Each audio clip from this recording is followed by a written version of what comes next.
Alright, turn to the camera and wave. Alright. Have you guys ever woken up in the morning, you might have been running late to work, running late to school, or had a meeting that you need to go to, and you come outside and you see your car and your tire's flat. Yes. Or maybe you've come out to the parking lot after a long shopping trip and your tire's flat. Well, I've been in that position too. I've had a flat tire before, and it's not something that's fun to deal with. Not a lot of people in this world know how to change a tire or change a rim. So today I'm going to tell you all the steps on how to do so. Usually when it comes to changing a tire, there's a spare tire in the car. Older vehicles, it's underneath. Newer vehicles, it's in the trunk, usually underneath the mat that's inside your trunk.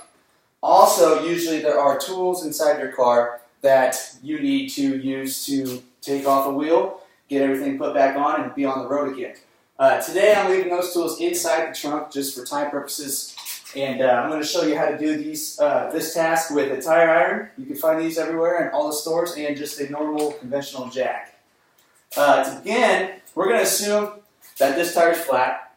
And usually on most vehicles, you don't want to just stick a jack underneath and just start lifting up, because the body of the vehicle is not designed to take the weight of the vehicle.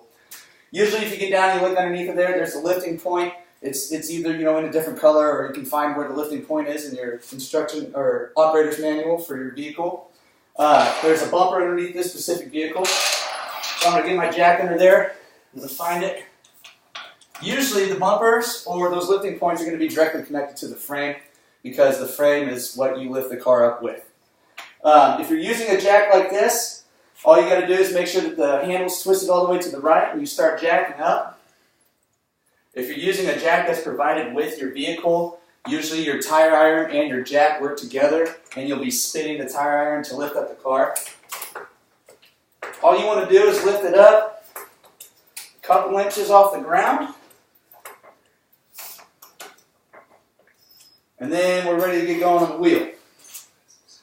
What I started doing before the video is I got these lug nuts a little bit looser, so that way we don't spend forever trying to get them unloosened.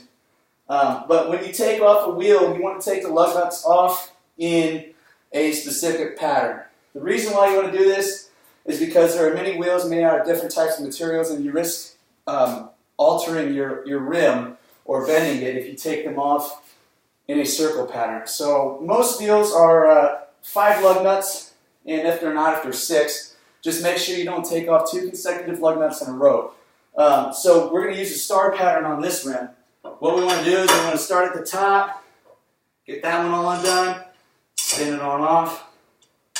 Then we'll go down to the bottom left here. We're going to use a star pattern. So just like if you're drawing a star on a piece of paper, we'll get this one off, spin it around. Then we'll go up to the top right, get that off, spin it around. Top left, get that off and spin it around. Now for the purposes of this video, I'm not going to take the wheel completely off, but when you do get your wheel completely off, you want to pull it off, get it to the side, check to see if there's anything wrong with your studs that your lug nuts screw onto, because maybe your flat came from a wobbly wheel or something like that. Get your spare out of the trunk. On some vehicles, like I said, when the spare is underneath the trunk, you're going to need to find a point in your operator's manual in which you go to loosen that wheel up and drop it down and bring it out and around. If you have it in the trunk, you'd get the wheel out before you lift the vehicle up. You pull it out, you get it over here, and once you have that wheel next to your hub, like I said, assume this one's off now, you try your best to get it up on those studs, and it can be a little tough to do at first. The wheels are heavy, but just take some time, try not to get frustrated, and you'll get it on there. We use the same method to tighten the lug nuts the same method that we do to loosen the lug nuts. You want to use that star pattern when we go to tighten these. So I'm going to stay on the top right here, or on the top, get that snug, go bottom left, and you want to get all these lugs snug before you go to actually tighten the wheel down for the use on the road. We'll go top left, maintaining that star pattern here. There we go. And finally the bottom right. Okay, so once we get them all snug, that's when we want to go through and start tightening the wheel. Like I said, if you tighten them all in a row, you could work that wheel, and eventually when you're going down the road, you'll get a wobble and you'll ruin your rim. So we're going to start with the tightening process at the very top. We'll tighten that down, nice and tight. Go bottom right, get that nice and tight. Bottom or top right, all the way tight. Top left, all the way tight. Finally, bottom right, all the way tight. You might work up a sweat like I am. Because I'm inside a garage, I don't have air circulation. So when we get our rim on, we check to see if everything's all nice and snug, check the way it looks, make sure that they're all on there tight, we don't have one on there crooked. Now what we want to do is we're going to slightly lower our jack. On these jacks you turn the handle to the left, and it comes on down. On the jacks that are sometimes supplied with cars, you use your tire iron as a lever and you rotate it down. It takes a lot longer, but still it saves you a lot of money.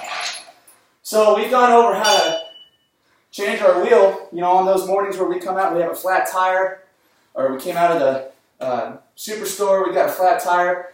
This saves you a lot of time and money, even though it seems like a little bit of a painful process. But you don't have to call OnStar, you don't have to call a tow truck or anything like that. You have all the tools and now information necessary to go ahead and change a tire on the side of the road or in a parking lot in a safe and timely fashion. So once you're stuck, you know what to do now. I think that's it. Pull that good. I don't know how long it was. You screwed up.